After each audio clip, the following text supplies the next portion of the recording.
सृष्टि को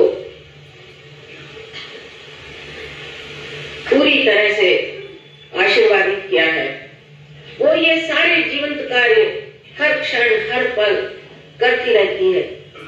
इतना ही नहीं, इसका चयन इतना अद्वितीय है कि उसका अनुमान हम अपने मानवीय बुद्धि से नहीं लगा सकते। माने एक आम के पेड़ में सिर्फ आम ही लग सकता है, एक हिंदुस्तानी के घर हिंदुस्तानी ही पैदा होता है। मेरा मतलब ये नहीं कि हिंदुस्तानी से है कि वो कोई ब्रांड लेके आता है, लेकिन उसकी शक्ल सूरत से आप जानते हैं कि हिंदुस्तानी।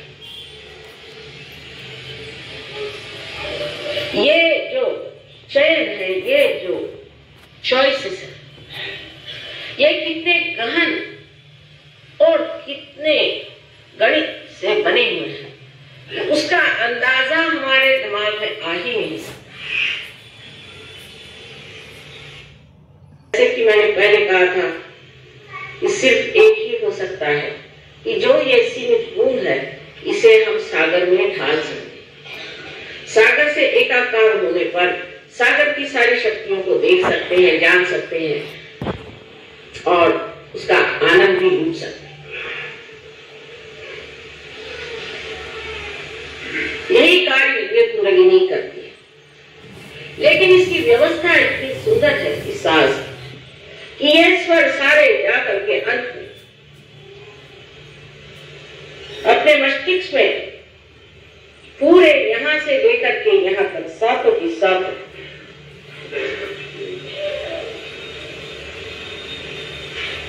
जिन्हें कि हम कहते हैं चक्रों के पीठ, पूरी तरह से अपने कार्य में संलग्न होते हैं।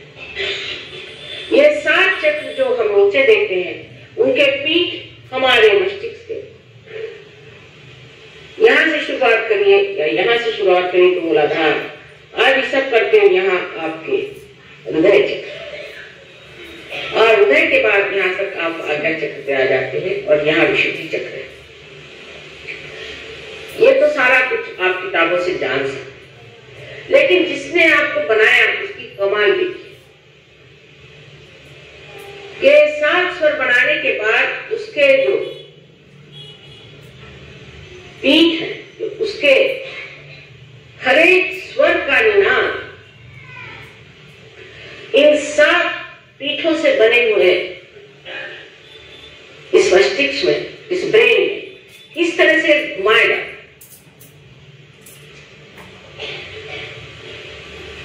उसकी जो शक्ति है उसको किस तरह से एक सुंदर सुगठित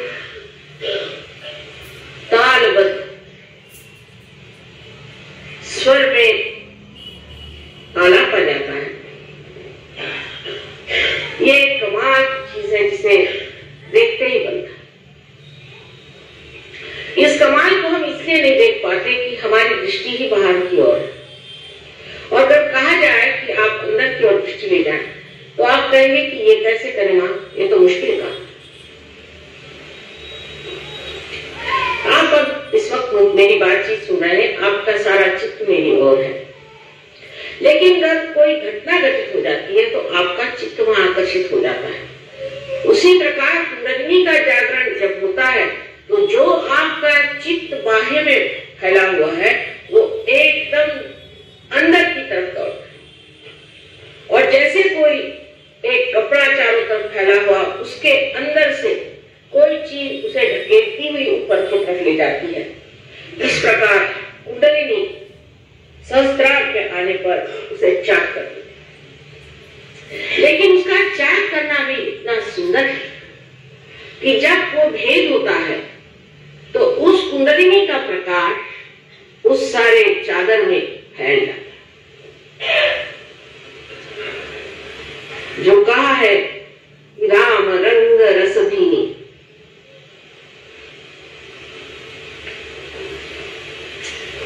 वो चदरिया जो कि हमारे चित्त की है, उसमें सत्य का प्रकाश फैल जाता है।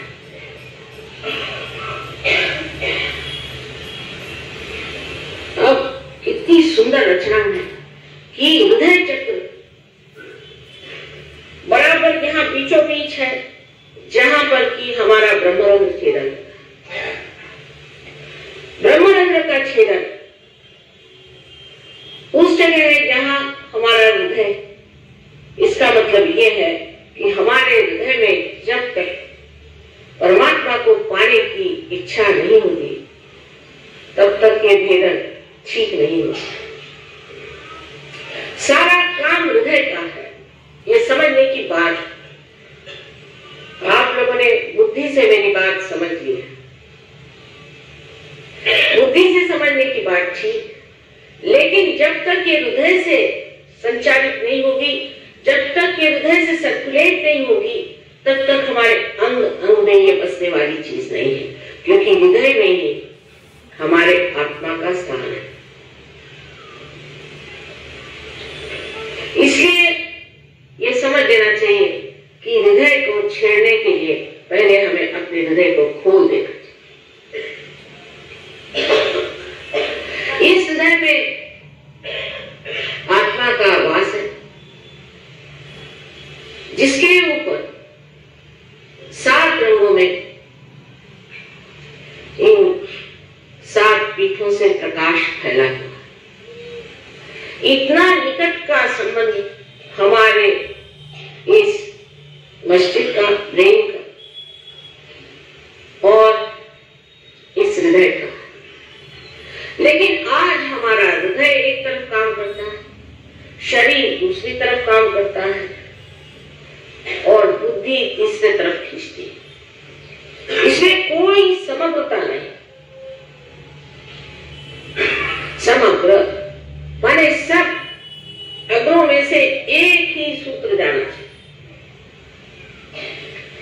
इसमें कोई इंटीग्रेशन नहीं। इसीलिए हम अपने से ही रोज लड़ते रहते हैं, अपने से ही रोज झगड़ा रहता है। किसी का एक चक्र अच्छा है तो दूसरा खराब है, दूसरा चक्र अच्छा है तो तीसरा बिल्कुल कमजोर हो चुका, चौथा बेकार हो चुका। और इन चक्रों की लड़ाई में ही सब तरह की दुविधा, परेशानी, चिंता, बीमारियां आ जाती। और ये सारे चक्र भी पंचमहाभूतों से, एलिमेंट से बने हैं। और एक शेर कहा है कि मौत क्या है, इन्हीं अज्ञात परेशान हो। जब ये चक्र परेशान हो जाते हैं तो मौत आ जाती है। ये चक्र सारे के सारे जिन पीठों से संचालित होते हैं, गवर्न होते हैं, वो पीठ हमारे मस्तिष्क में,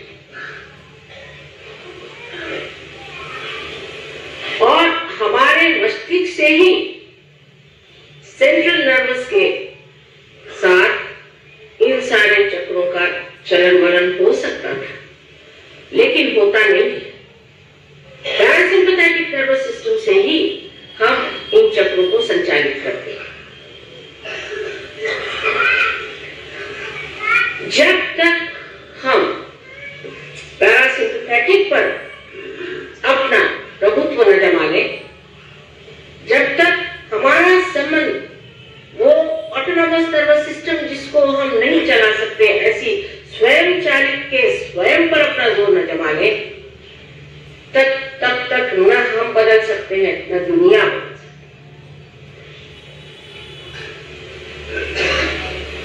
बाहर से आप किसी चीज को ठीक कर लें, किसी पेड़ में अगर कोई खराबी हो जाए तो उसके अगर आप किसी पत्ते को ट्रीटमेंट दे दें तो शायद वो थोड़ी देर के लिए ठीक भी हो जाए, लेकिन असली बीमारी उसके जड़ में है और उसके अंदर जो रस रास्ता है, जब तक उसमें आप दवा नहीं देंगे तब तक वो पेड़ आप बचा नहीं सकते।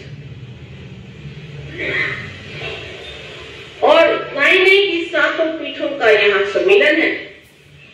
यहाँ 3 जो शक्तियां हमारे अंदर प्रवाहित हैं, हमारी इच्छा शक्ति, क्रिया शक्ति और धर्म शक्ति, जिससे हमारा उत्क्रांति का पथ बनता है, जिससे हम इवोल्यूशनरी प्रोसेस में जाते हैं।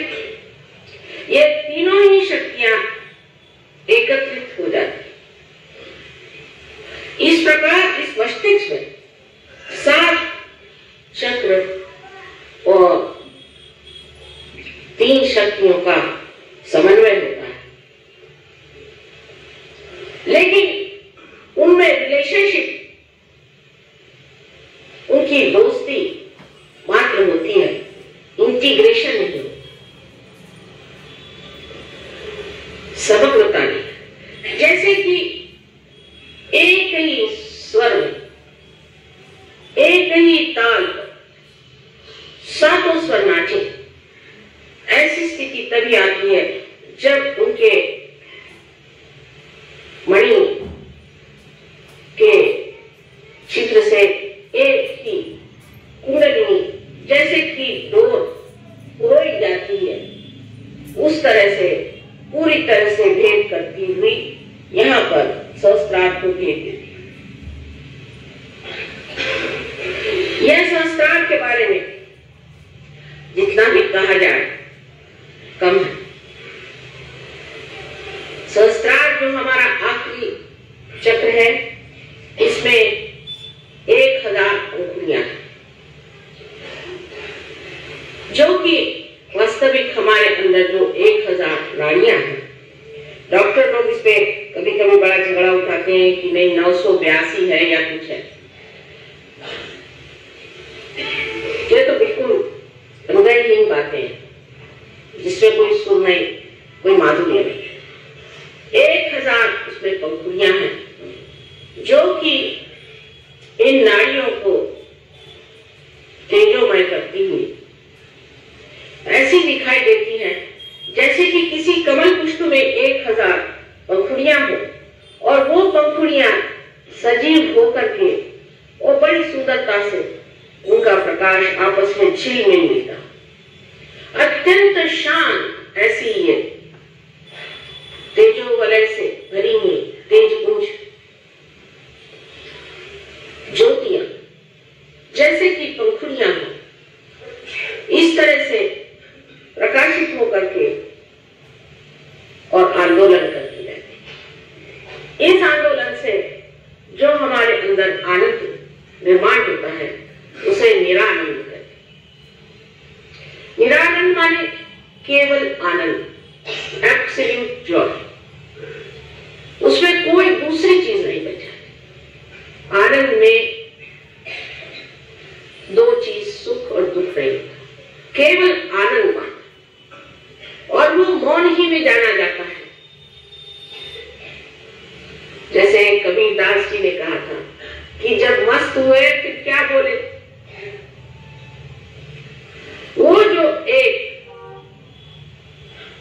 श्रेष्ठों की, योगियों की स्थिति है, उस निरानंद स्थिति में उतारने के लिए जब कुंडलिनी इतनी तत्पर है तो सिर्फ थोड़ी सी उसकी सहायता करने से वो आपको उस ओर पहुंचा सकती है जहां इस निरानंद का सागर आपके सम्मुख लहरा है। इतनी काव्यमय कुंडलिनी की शक्ति है, इतना सुंदर उसका चलन वलन है कि देखते ही बनता है। हालांकि कुछ कुछ लोगों में मैं देखती हूँ कि कुंडलिनी आहत है, आहत स्थिति में कुंडलिनी। कहीं कहीं देखती हूँ कि जैसे कोई कमजोर मां छटपटाती हुई किसी तरह से अपने बच्चे को पुनर्जन्म देने के लिए धीरे धीरे उठती है, गिरती है, उठती है, गिरती है।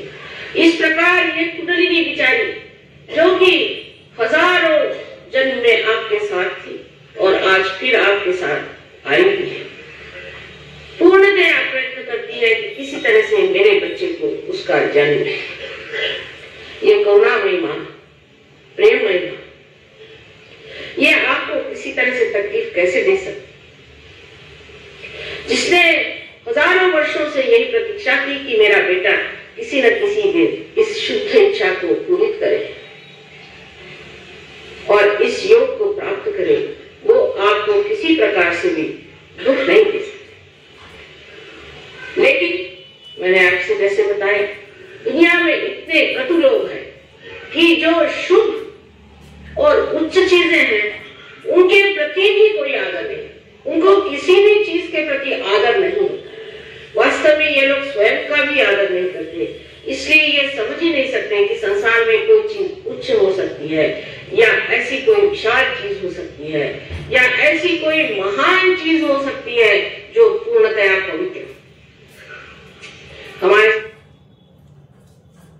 अब 5 मिनट मौन ध्यान करेंगे